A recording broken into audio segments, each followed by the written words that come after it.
Salut, moi c'est David de Monsieur Cheveux. Dans cette vidéo, on va parler des différentes manières de camoufler une perte de cheveux. Je suis moi-même sujet à la perte de cheveux, j'ai déjà fait 2 greffes et avant ça, j'utilisais également des petites astuces pour camoufler ma calvitie. Avec plus ou moins de succès, je dois dire. Ben oui, quand on commence à perdre ses cheveux, c'est un moment souvent pénible, stressant et généralement mal vécu. Quand en plus, vous ne souhaitez pas trop en parler, mais que ce sont les railleries de vos camarades ou les regards insistants de vos collègues sur votre chevelure qui vous le rappellent, d'ailleurs sans cesse, ça peut devenir assez invivable.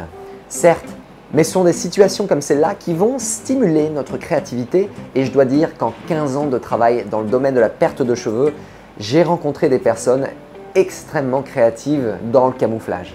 Je vais commencer par passer en revue assez rapidement les techniques commerciales qui permettent de camoufler la perte de cheveux, puis je vais ensuite m'attarder un petit peu plus longuement sur les astuces de coiffure et les trompe-l'œil qui peuvent être assez simples à mettre en place chez vous. Allez, c'est parti! La première technique disponible, c'est évidemment la perruque ou complément capillaire. À noter qu'il peut y avoir des compléments capillaires partiels. La perruque, elle va couvrir l'intégralité du cuir chevelu, le dessus de la tête. En revanche, le complément capillaire, il peut être une pièce qui est réalisée sur mesure pour combler les zones dégarnies. Généralement, c'est soit la partie frontale du cuir chevelu, soit la tonsure. Ce sont donc des parties de perruque, si on peut dire, et elles sont faites sur mesure afin de coïncider avec votre nature et votre couleur de cheveux. Elles sont généralement collées sur le cuir chevelu et posées en institut ou chez des coiffeurs spécialisés qui peuvent même réaliser une coupe de cheveux sur le complément capillaire. C'est assez bluffant. Mais c'est vrai que cela demande de l'entretien tous les mois ou en tout cas tous les quelques mois, donc ça a un coût. La deuxième technique, c'est la dermopigmentation. Il s'agit d'une technique qui est similaire au tatouage et qui consiste à faire des petits points de tatouage avec une couleur qui est proche de celle du cheveu et qui donne l'impression que votre chevelure elle est complète mais que vous avez rasé vos cheveux à 2 mm. Donc, elle ne peut pas donner l'impression, simuler que vous avez des cheveux longs, mais elle a le mérite de camoufler aux yeux de tous que vous avez une calvitie. Ce qui est intéressant dans le sens où on ne vous considère plus comme quelqu'un de chauve. On se dit tout simplement que vous avez fait le choix délibéré d'avoir des cheveux qui sont très courts, à ras. Mais l'impact psychologique de ne plus être considéré comme chauve, il est extrêmement important. La dermopigmentation elle peut être également utile lorsqu'on a une perte assez diffuse en densité sur l'ensemble de la chevelure. C'est-à-dire qu'on a encore des cheveux partout sur la tête, mais en quantité moins importante, ce qui fait que, à la lumière ou dans certaines conditions, le crâne il est visible. Dans ce cas de figure, la dermopigmentation entre les cheveux, elle peut redonner un effet d'opacité et de densité, car on ne voit plus le contraste entre la couleur des cheveux et celle de la peau du crâne. La troisième technique est la plus économique, il s'agit des fibres capillaires.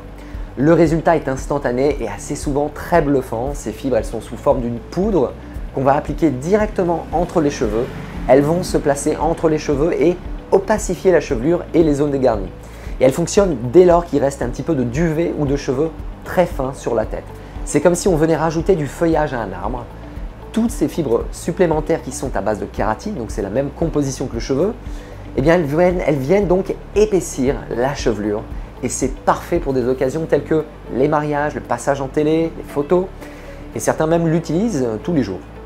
Mais je rappelle qu'il s'agit de poudre, donc il faut utiliser un spray fixant pour éviter que cette poudre elle ne s'envole ou elle tombe sur vos vêtements. Et il vaut mieux éviter une pluie battante, ce serait ballot. Passons maintenant aux techniques que je préfère d'un point de vue créativité et débrouillardise capillaire. Je leur ai même donné des petits noms d'hommes politiques pour que ce soit facile à retenir. Puis c'est souvent chez les hommes politiques en fait qu'on voit cette technique apparaître. On commence par la technique Macron. Elle consiste à laisser pousser un petit peu de longueur sur la chevelure, sur le dessus de la chevelure au niveau des golfes et utiliser également une partie des cheveux qui proviennent du côté de la tête pour pouvoir camoufler les golfes qui se creusent. Résultat, la ligne frontale elle est plus régulière et le recul des golfes est fortement atténué. Cette technique elle fonctionne bien pour les débuts de calvitie qui sont concentrés sur les golfes et on peut voir que notre président il l'utilise avec brio. On passe ensuite à la technique Berlusconi. Elle est un petit peu plus sophistiquée car elle emprunte différentes techniques. Silvio Berlusconi a fait une greffe de cheveux avec une ligne relativement haute qui couvre un tiers du cuir chevelu à peu près. Et il fait pousser de la longueur de cheveux et rabat ses cheveux en arrière pour couvrir la partie centrale et arrière de son cuir chevelu, et notamment la tonsure. Puis, il utilise un savant mélange de fibres capillaires, teinture, et il est arrivé également qu'il utilise du cirage sur son cuir chevelu. ce qui apportait une opacité rarement égalée dans le domaine. Attention toutefois, car là, on perd un petit peu en côté naturel. Autre technique assez classique, la technique Giscard. Elle consiste à faire pousser de très grandes mèches qui proviennent d'un côté de la tête et on les rabat vers l'autre côté de la tête. Elle est très pratique et elle peut être combinée avec le reste de la chevelure s'il y en a, par exemple si vous en avez un petit peu au centre, pour améliorer la couverture. En revanche, elle demande une quantité non négligeable de spray fixant. À noter qu'une barrette invisible peut également permettre de fixer d'autant plus la coiffure. Mais attention, adopter cette coiffure par temps venteux peut se révéler hasardeux, comme cette photo du prince Charles tente à démontrer. Une autre technique utilisée depuis l'Antiquité, que je vais nommer la Julius Caesar, en hommage à un de ses fervents arborateurs, elle consiste à faire pousser une très grande longueur de cheveux sur les cheveux à l'arrière de la tête ou au niveau de la tonsure et de les rabattre, donc de les coiffer en avant pour camoufler toutes les zones dégarnies situées donc sur la partie frontale et centrale du cuir chevelu. Le but étant de recréer une ligne frontale. A noter que Jules César utilisait également une couronne de laurier pour maintenir les cheveux ensemble. Et oui, à l'époque, le gel ou la laque hyper fixante n'existait pas non plus. Désavantage de cette technique, c'est que lorsque les cheveux proviennent du bas de la tonsure, cela peut créer une raie assez artificielle à l'arrière de la tête. On passe ensuite à la technique Monsieur Cheveux, qui est un mélange de la technique Macron et de la technique Giscard pour ceux qui ont suivi. Quand j'ai commencé à reperdre mes cheveux après ma seconde greffe, mon coiffeur de l'époque, il avait mis en place 2 astuces qui consistaient à utiliser la longueur des cheveux du côté droit de la tête, donc ici, vraiment sur le côté, qu'on rabattait sur le golfe droit pour camoufler le golfe, donc la technique Macron. Puis on utilisait la longueur du centre ici et un peu du côté, technique Giscard donc, que je rabattais vers la gauche pour camoufler en fait le golfe gauche. Donc technique assez sophistiquée mais complexe et hasardeuse selon la nature des cheveux et comme vous pourrez le voir sur les différentes photos ou dans mes vidéos, cela ne fonctionnait pas toujours. Mais saluons les talents de mon coiffeur de l'époque.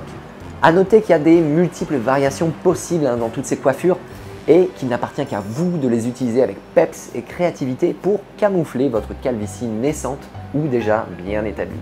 La dernière technique que je vais vous présenter se passera malheureusement d'images car j'ai pas pu prendre de photos. Quand je travaillais en clinique de greffe de cheveux à Paris, il y a plusieurs années de cela, il y a un jeune homme de 23 ans qui est venu me voir pour me parler de sa perte de cheveux. Bon, jusqu'ici, rien d'anormal. Je l'avais eu au téléphone au préalable et on avait discuté de sa perte pendant une petite trentaine de minutes.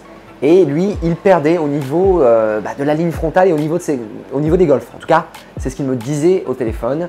Il le vivait très mal et donc, malgré son jeune âge, on avait convenu de faire une consultation avec un docteur et puis moi-même. Lorsqu'il s'est présenté pour la consultation, autant le docteur que moi sommes tombés des nues parce que le jeune homme en question, appelons-le Guillaume, il avait une chevelure complète, pas de perte de cheveux.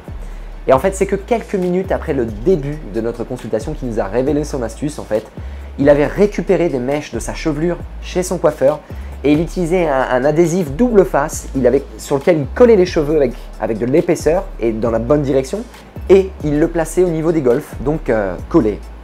Les cheveux qui provenaient du centre se mêlaient également avec les prothèses, si je peux appeler ça comme ça, et ça donnait un aspect totalement naturel à la chevelure. On ne voyait plus du tout les golfes. Donc, en gros, il venait de créer des sortes de compléments ou de pansements capillaires avec des cheveux pour combler ces golfes. Et à ce jour, je n'en ai jamais revu. Donc, vous voyez que quand on commence à perdre ses cheveux ou quand on perd ses cheveux, au démarrage, on peut commencer à utiliser toutes ces techniques et puis à innover pour pouvoir camoufler sa perte de cheveux.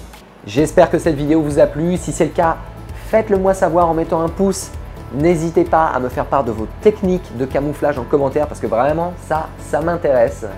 Abonnez-vous à ma chaîne et puis appuyez sur la cloche pour recevoir les notifications quand mes prochaines vidéos sortent. Allez sur mon site monsieurcheveux.fr pour en savoir un petit peu plus sur mon parcours et puis prenez un appel conseil gratuit si vous souhaitez mettre en place un projet de greffe de cheveux personnalisé et être accompagné dans cette démarche. C'est gratuit, vous pouvez le faire, il n'y a aucun problème. Moi-même ou un des membres de mon équipe, donc Guillaume, Adrien, Pierre, nous ferons un plaisir de vous répondre et de vous conseiller au mieux pour votre projet de greffe. Je vous dis à très bientôt pour une prochaine vidéo. Tchuss!